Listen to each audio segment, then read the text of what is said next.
तो यार इस बार ना हम लोग स्टार्ट करेंगे with the defending champions with Thala's team Chennai super kings से एंड काफ़ी सारे मैंने नोट्स भी बना रखे हैं। तो I will keep referring them and we'll discuss every aspect of this team in detail. पता लगाएंगे कि क्या ये टीम अपना टाइटल डिफेंड कर सकती है वंस अगेन। 2010 में लोगों ने डिफेंड करा था, the only team in the history of IPL जिन्होंने ऐसा काम करके दिखाया है।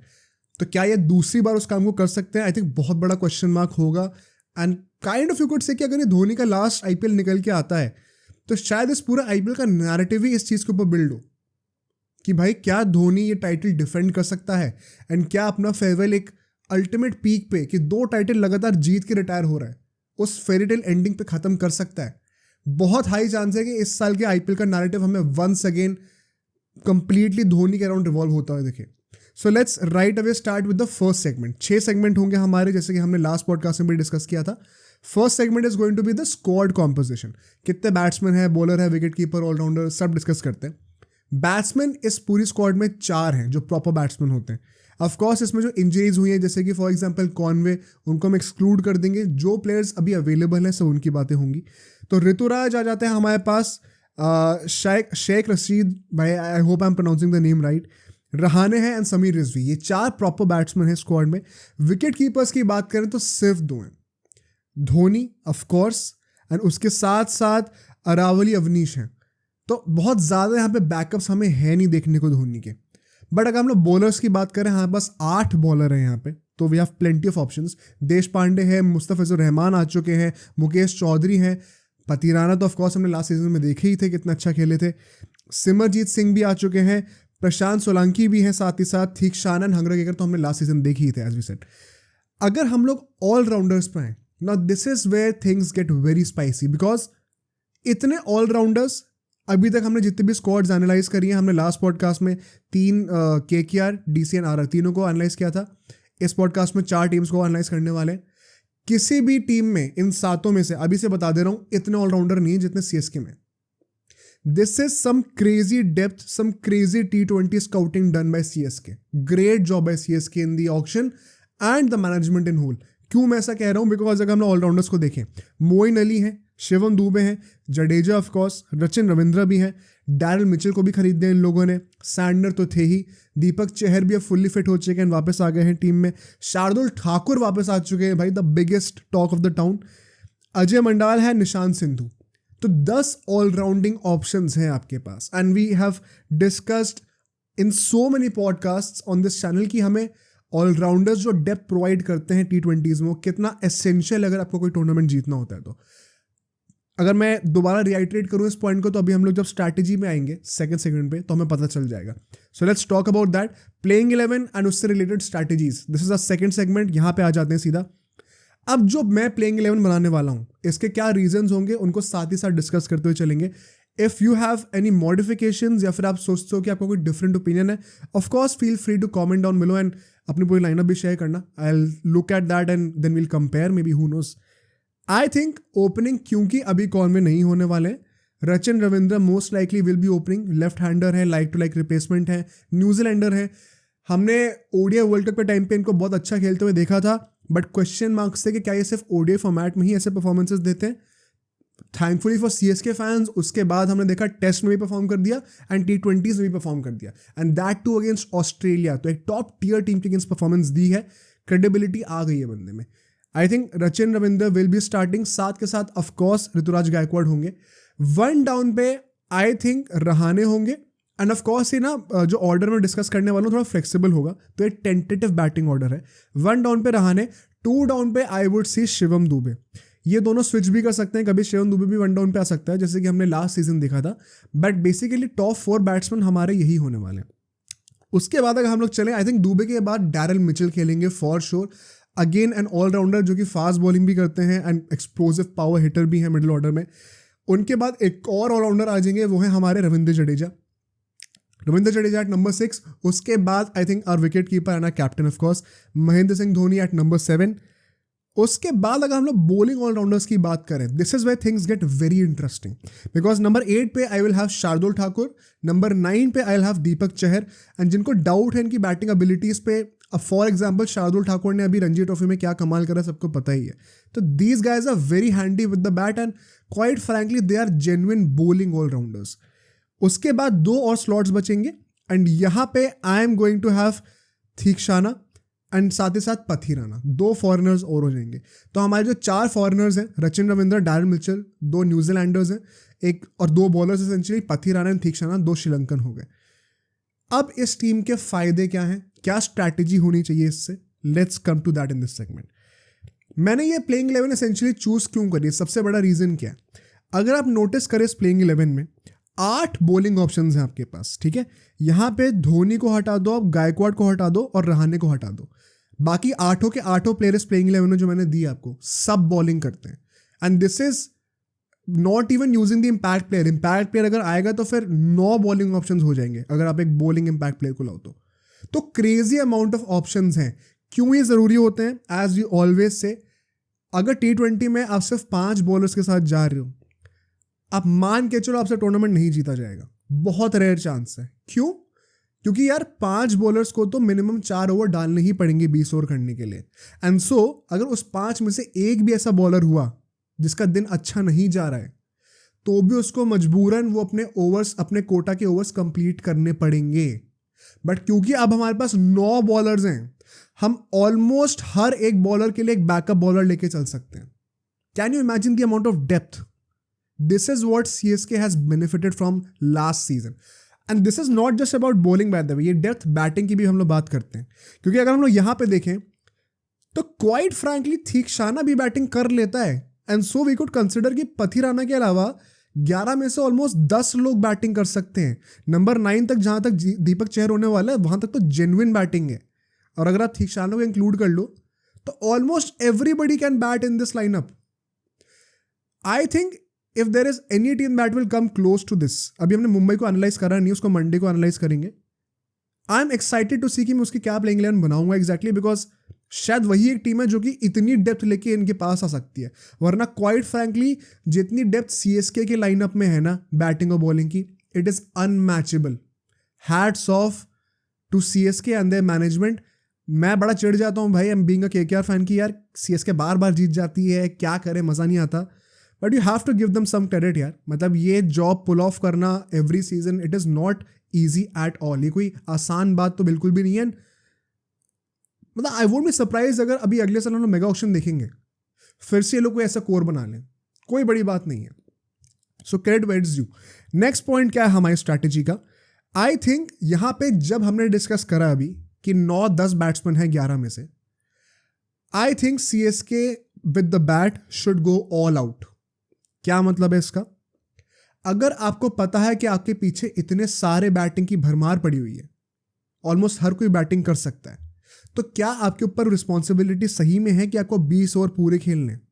ऑफ कोर्स नहीं है, बिकॉज आपको पता है अगर आप आउट हो भी जाओगे तो भी पीछे बहुत बैट्समैन पड़े हुए हैं। एंड सो इस चीज़ का फायदा उठा के हमें रिस्की ब्रांड ऑफ क्रिकेट खेलना चाहिए, अग्रेसिव ब्रांड ऑफ क्रिकेट खेलना चाहिए, maybe go all out from the get go. And so I think कि maybe it is also a blessing in disguise कि शायद कॉनवे बाहर हो गया, रचिन रविंद्र से एक नया फ्रेश ब्लड आया है जो कि अब श्योरली स्टार्ट करेगा, शायद एक्सप्लोजिविटी प्रोवाइड कर दे गायकवाड के साथ। Not comparing with Conway, of course Conway के अपने फायदे हैं, but maybe a new dimension to the CSK team, why not? And I think अगर हम लोग इस चीज़ का फ़ायदा नहीं उठाएंगे, हमने लास्ट सीजन देखा था, हमने लास्ट ईयर जब हमने IPL कवर भी किया था तो आई रिमेंबर मैं बात करा करता था कि कैसे धोनी नंबर 8 पे बैटिंग करने आ रहा था, इतनी ज़्यादा डीप बैटिंग थी, एंड फिर भी हम लोग कई बार देखते थे कि CSK स्टार्टिंग के पावर प्ले में थोड़ा बिल्डअप करके खेल रही है, and I was always criticising them कि क्या ज़रूरत है इसकी यार, तो हमारे पास इतना ज़्यादा, God has blessed you with so much depth, क्यों इतना डर के खेलो, फियरलेसली खेलो ना, ऑल आउट जाके खेलो। तो आई होप कि ये लोग ऑल आउट जाके खेलें, because then you have a high chance of scoring 200 runs more often than not. That is the biggest part. Chennai के पास इतनी ज़्यादा फायर पावर है अपनी बैटिंग में कि दूसरी टीम को आउटस्कोर कर सकते हैं almost every single time. That is the greatest part about this team. And उसका इतने बॉलिंग ऑप्शंस भी है कि फिर वो रिस्ट्रिक्ट भी कर सकते हैं टारगेट। अगर मैं नेक्स्ट पॉइंट की बात करूं, it is going to be one of the most flexible batting orders. ये स्ट्रैटेजी का बहुत इंपॉर्टेंट पार्ट है. कभी हम देखेंगे कि धोनी ऊपर आ जाए, वैसे तो आई थिंक कि शायद अभी भी नंबर 8 पे ही कंटिन्यू करे. लास्ट सीजन घुटने की वजह से कर रहे थे, बट इस सीजन रीजन ये हो सकता है कि he would want to prepare the team to get used to scoring runs without his contribution. क्योंकि अगर अगले साल से वो नहीं होने वाले हैं तो अभी से ही थोड़ा सा उस लूप में डाल दो ना, वरना you should be capable enough to score 200 runs yourself. That is a mark of a true leader. तो धोनी कभी ऊपर भी आ सकते हैं, कभी नीचे भी दिखेंगे हमें. शिवम दुबे पिंच हिटर की तरह वन डाउन भी आ सकते हैं, कभी रहाने आ सकते हैं. क्या पता हमें रचिन रविंद्र मिडिल ऑर्डर में देखने को मिल जाए, रहाने ओपनिंग कर दें, कोई बड़ी बात नहीं है. तो आई थिंक बहुत ही फ्लेक्सिबल बैटिंग ऑर्डर होगा and as per demands and as per need होना चाहिए. चेन्नई के पास ये फायदा भी है कि सारे बैट्समैन ऑलमोस्ट हर जगह बैटिंग कर सकते हैं. अडेप्टेबिलिटी बहुत अच्छी है. नेक्स्ट पॉइंट पे आते हैं, विच इज, एंड ये थोड़ा मेरा पर्सनल ओपिनियन है इस पे, I would love to know your opinion on this as well. मुझे ऐसा लगता है कि सैंटनर का जो बैकअप होगा, मोस्ट लाइकली फर्स्ट बैकअप होने वाला है मोइन अली, बिकॉज वो अप टॉप बैटिंग कर सकता है वन डाउन पे, कभी कभी तो ओपनिंग भी करते हुए हमने देखा है, टू डाउन पे ही बैटिंग कर सकता है. रचिन रविंद्र भी ऊपर ही बैटिंग करने वाला है. तो नेचुरली एक टेम्पटेशन होगी कि टॉप ऑर्डर बैट्समैन को एक टॉप ऑर्डर बैट्समैन से ही रिप्लेस करा जाए और दोनों ऑफ स्पिन भी डालते हैं. My bet is maybe treat Santner as the first backup for क्या नाम है अपना, Rachin Ravindra. Why do I say that? Because मुझे ऐसा लगता है पर्सनली कि Santner with the ball is much much more effective than Moeen Ali. Firstly तो स्पिन डिपार्टमेंट में जडेजा को बहुत सपोर्ट मिल जाएगा. सेकेंडली, अगर रचिन रविंद्र ओपनिंग करते हैं एंड अगर उनको रिप्लेस करना हो तो हमें एक ओपनर से ही या फिर वन डाउन के प्लेयर से ही रिप्लेस करना जरूरी नहीं है. अपना Mitch Santner can come down the order and as I said before, इतनी फ्लेक्सिबल बैटिंग लाइनअप है, somebody like Rahane can open the innings in place of Rachin Ravindra. तो बेसिकली रचिन रविंद्र स्क्वाड से हटे, सब लोग ऊपर शिफ्ट हो गए बैटिंग ऑर्डर में एंड बीच में घुस गए अपने mid Santner. Quite frankly, Mitch Santner की power hitting abilities since the ODI World Cup, I also feel that they are far more superior on the basis of form than Moeen Ali right now. तो why would you not want to make the most of him? But ठीक है, ये तो हमने strategies की बात कर ली. अब हम आते हैं थर्ड सेगमेंट पे, which is the strengths of this team. ठीक है, strengths की अगर हम लोग बात करें, सबसे बड़ी strength है Dhoni, the wicket keeper and the captain. And इसमें मैं ज़्यादा एलैबोरेट करूंगा भी नहीं भाई. I think it is very clear, it is very obvious कि अगर धोनी जैसा कैप्टन है आपके पास, जिस टाइप का वो एनवायरनमेंट और कल्चर क्रिएट करके देता है टीम में, it is not a joke and it is not a coincidence कि हर कोई बंदा जो कि अपने लेट या मिड 30s में होता है और बाकी फ्रेंचाइजेज में फिनिश्ड डिक्लेयर कर दिया जाता है, वो CSK में आके एकदम से परफॉर्म करने लग जाता है. द टीम ऑफ ओल्डीज बोला जाता है ना CSK को. How do they still manage to win in a league which is so demanding, which is so physically intense, which would then require a lot of young blood? उसमें ये old blood कहाँ से जीत जा रहा है, जो कि इतना इंटेंस नहीं है, जो कि शायद फिजिकली उतना केपेबल नहीं है, क्योंकि एनवायरनमेंट इतना अच्छा है कि आपके परफॉर्मेंस में से 110% निकल के आ जाता है. तो I think Dhoni the captain will make a lot of difference. सबसे बड़ी स्ट्रेंथ है इनकी. And as a wicket keeper I would still argue he is one of the best भाई. वो that's just how his fitness is. उसके reflexes wicket keeping में slow होते ही नहीं है. हमने लास्ट ईयर शुभमन गिल का वो स्टंप आउट देखा था, सबको याद है, वो कितने कुछ सेकंड्स में था. आई थिंक कि as long as you have Dhoni by your side, एक एक्स फैक्टर तो रहेगा ही रहेगा. सेकंड स्ट्रेंथ पे चलते हैं. This team has the most number of allrounders, as I said before, the best depth in both batting and bowling. क्योंकि हम लोग कई बार देखते हैं कि कुछ टीम्स में या तो डेप्थ होती ही नहीं है, जैसे हमने राजस्थान रॉयल्स की टीम को कवर किया था, या फिर कुछ टीम्स में एक जगह पर डेप्थ होती है, जैसे कि अभी हम लोग सनराइजर्स की बात करेंगे कि एक डिपार्टमेंट में डेप्थ है लेकिन दूसरे डिपार्टमेंट में डेप्थ नहीं है. CSK में बैटिंग में भी डेप्थ है, बॉलिंग में भी डेप्थ है. ये बहुत ही यूनिक चीज़ है and this is what makes them stand apart from everyone else. एक एक्स फैक्टर उनको यहाँ से भी मिल जाता है. सो आई थिंक इसका भी बहुत बड़ा फर्क पड़ेगा, बिकॉज हर प्लेयर का हर दिन एक अच्छा दिन नहीं होने वाला है. तो जब उनका वो बुरा दिन आया हुआ है, क्या आप उनको सपोर्ट करने के लिए उनका बैकअप रख सकते हो टीम के अंदर ही, जो कि उनके ओवर्स कंप्लीट कर दे, जो कि उनकी जगह अगर वो जल्दी आउट हो गए तो रन्स मार दें. बहुत बड़ा फैक्टर होता है, इससे बहुत ज़्यादा सिक्योरिटी वाली फीलिंग आती है प्लेयर्स को, फियर ऑफ फेलियर हट जाता है. Big plus for Chennai super Kings for sure. Third strength is top tier foreign backups. चाहे वो मोइन अली हो, चाहे वो मिथ सैंडनर हो, चाहे वो मुस्तफिजुर रहमान हो. हमने लास्ट सीजन डिस्कस किया था कैसे सीएसके की death bowling is a big issue. They eventually improved a lot जब देश पांडे ने इंप्रूव कर लिया, पथिराना ने इंप्रूव कर लिया, हंग्रेगेकर भी आ गए थे. अब तो मुस्तफिजुर रहमान भी आ गया भाई. पथिराना फिट नहीं हो पाया तो मुस्तफिजुर रहमान को खिला दो. इतनी डेप्थ आ गई है फास्ट बॉलिंग में भी. जो एक लूप होल था उस टीम का उन्होंने ऑक्शन में जाके फिक्स कर दिया है. डैरल मिचेल भी बॉलिंग कर सकता है बीच में. तो आई थिंक यहाँ पे भी एक बहुत बड़ा बोनस इनको मिला है for sure. And the last point that I am going to say is particularly on the death bowling part. हमने लास्ट ईयर देखा था कैसे डेथ बॉलिंग जब आती थी तो सीएसके को कम से कम एटलीस्ट एक अनकैप्ड इंडियन प्लेयर पर रिलाई करना पड़ता था. अनकैप्ड इंडियन प्लेयर का मतलब क्या होता है? जो कि इंडियन टीम से न खेला हो, रणजी वंजी खेला हो, डोमेस्टिक खेला हो. जैसे कि देश पांडे था, अपना हंग्रेगेकर था. एटलीस्ट एक बंदे को पथिराना के साथ तो डालनी पड़ती थी. Now we are blessed with the fact कि पथिराना के साथ साथ आई वुड इवन थिंक कि शायद दीपक चहर भी डाल सकता है यार. क्योंकि दीपक चहर के जो मिडिल ओवर्स वाली जॉब थी वो शार्दुल ठाकुर फुलफिल कर देगा, डैरल मिचेल फुलफिल कर देगा. तो दीपक चहर की जो स्विंग है उसका फायदा हमें डेथ ओवर्स में देखने को मिल सकता है. पथिराना तो चलो लीथल होता जाएगा ही जाएगा जैसे जैसे टाइम बढ़ेगा आगे. क्या पता थीक्षाना को as a mystery spinner death over में यूज कर ले. तो आई थिंक डेथ ओवर वाले इशू भी बहुत ज़्यादा सॉर्टेड नजर आ रहा है फाइनली सीएसके का. But no team is perfect. कुछ ना कुछ कमियां हर टीम में होती हैं. Let's come to the weaknesses. ज़्यादा वीकनेस नहीं है, 3 ही वीकनेस बताऊंगा मैं. पहली बात तो ये कि जडेजा के अलावा एक भी प्रूवन इंडियन स्पिनर नहीं है. नोटिस कर लो स्क्वाड में. Jadeja is that Indian spinner. उसके अलावा टीम में जो स्पिनिंग ऑप्शंस होंगे वो या तो सैंटनर होगा, या तो थीक्षाना होगा, तो रचिन रविंद्र होंगे. सारे फॉरेनर्स हैं. जडेजा का ना ही कोई बैकअप है, ना ही उसके लेवल का कोई स्टार्टर है.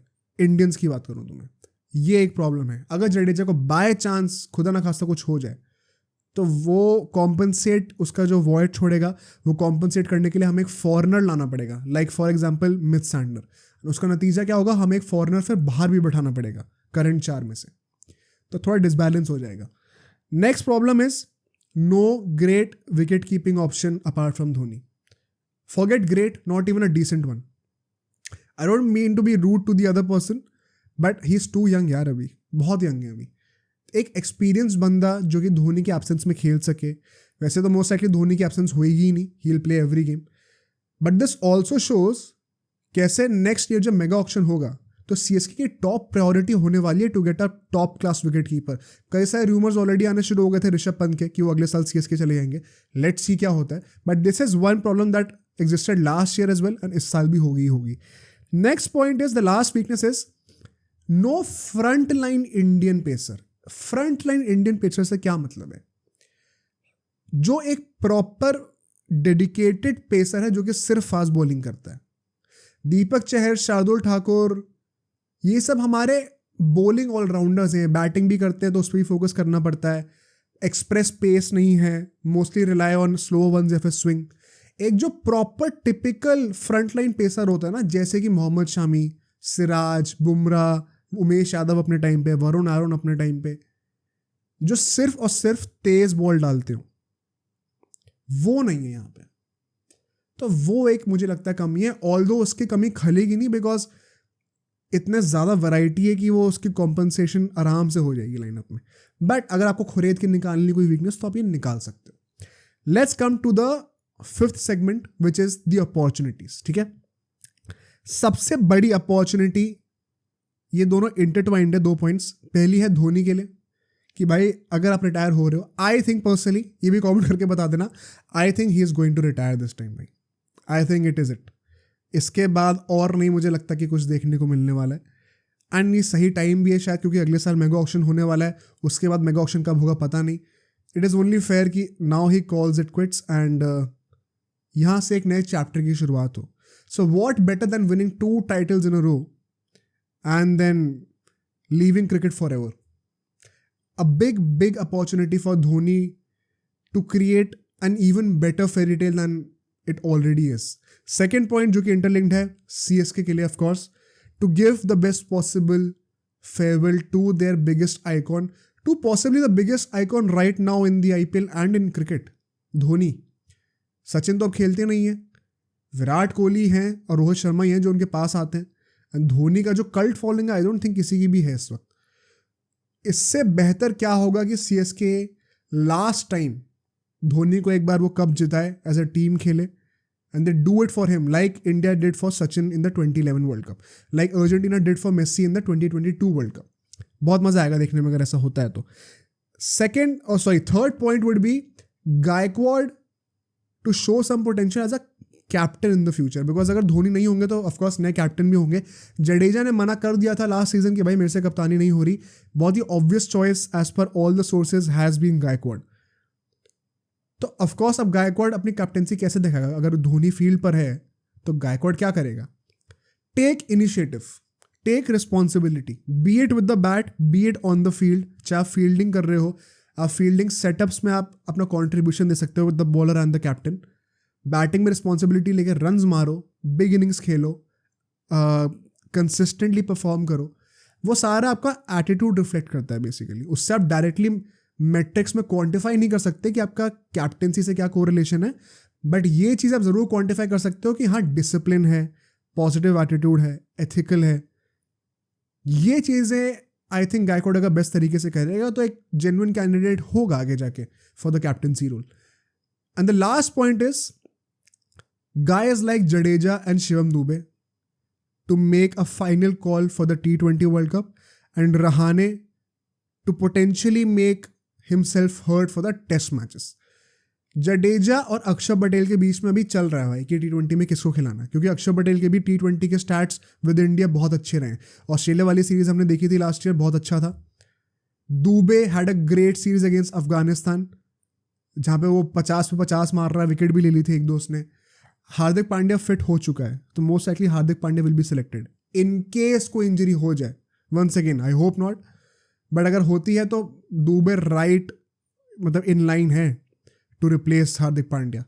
And so if these two guys have a good IPL, ये लोग फाइनल ठप्पा लगा रहे हैं अपना स्क्वाड के सिलेक्शन में. बहुत बड़ी अपॉर्चुनिटी है इन दोनों के लिए. रहाने के लिए भी हाँ कि भाई एकदम भूल मत जाओ मुझे लूप से, शायद मैं इस WTC साइकिल में और थोड़ा बहुत कंट्रीब्यूट कर सकता हूँ.